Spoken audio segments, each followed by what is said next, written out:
በታምኑም ባታምኑም ይቺ መኪና በ4 ሊትር ውሃ ከ180 ኪሎ ሜትሮች በላይ ትሄዳለች። አዎ በደም ሰምታችሁኛል። በ4 ሊትር ውሃ ነው 180 ኪሎ ሜትር የምትሄደው። ነገሩ ባጭሩ እንዲህ ነው።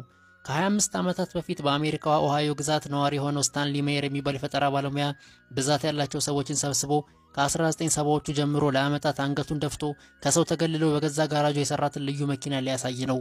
የተሰበሰበው ህዝብ በእውነት በውሃ የምትሰራ መኪና ሰርቶ ነው በማለት በጆሮ የሰማውን ባይኑ ለማረጋገጥ ተሰብስቧል። የስታንሊ መኪና የተሰጣትን ውሃ ተጎንጭታ በሚገርም ፍጥነት ተወንጭፋ በረረች። ብዙዎች ያዩትን ማመን አቃታቸው። ይሄ ዜና በመላው አሜሪካ ተዳረሰ። የባሱንም ብሎ የዓለም መነጋገሪያ ሁሉ ሆነ። ዓመታትን በምርምር ላሳለፈው ስታንሊ ይህን የፈጠራውን ሥራ በአሜሪካው የፓተንት ምዝገባ መስሪያ ቤት ለማስመዝገብ ማመልከቻውን አስገባ። ታዲያ ፈጠራውን በባለሙያዎች ታይቶና ተጠንቶ ካልሆነ ይሄ በፊዚክስም ሆነ በመካኒካል ኢንጂነሪንግ ህግ ሊሆን የማይችል ነገር ነውና የመኪናዋን ዋና ሞተር ተከፍቶ ካልተመረመረ አንመዘግብም አሉት።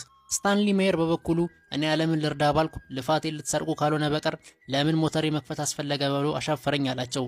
ታዲያ ስታንሊ ቀጣዮቹን ዓመታት ፕሮጀክቱን በገንዘብ የሚደግፉለትን ሰዎች እያፈላለገ ምርምሩን ቀጠለ።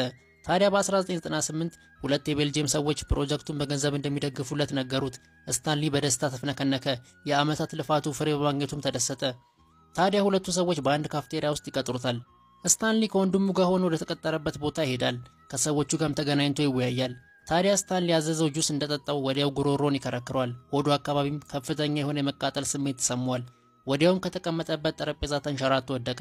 በጉልበቱ እየተንፏቀቀ መረዙኝ፣ እነዚህ ሰዎች መረዙኝ እያለ ጮኸ። ስታንሊ በዚህ ሁኔታ ብዙም አልቆየም። ካፍቴሪያው በርጋ ህይወቱ አለፈች። ለዓመታት ውሃን ያለ ነዳጅ የሚጠቀም መኪና ለመስራት የለፋው ስታንሊን ፍጻሜው የገዛ ፈጠራው ሆነ።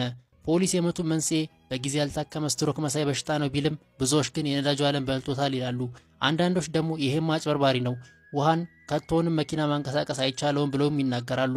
ታሪክ ግን እድለቢሱ ተመራማሪ ብሎ አሁንም ድረስ ያስታውሰዋል። አጃይብ ነው መቼም።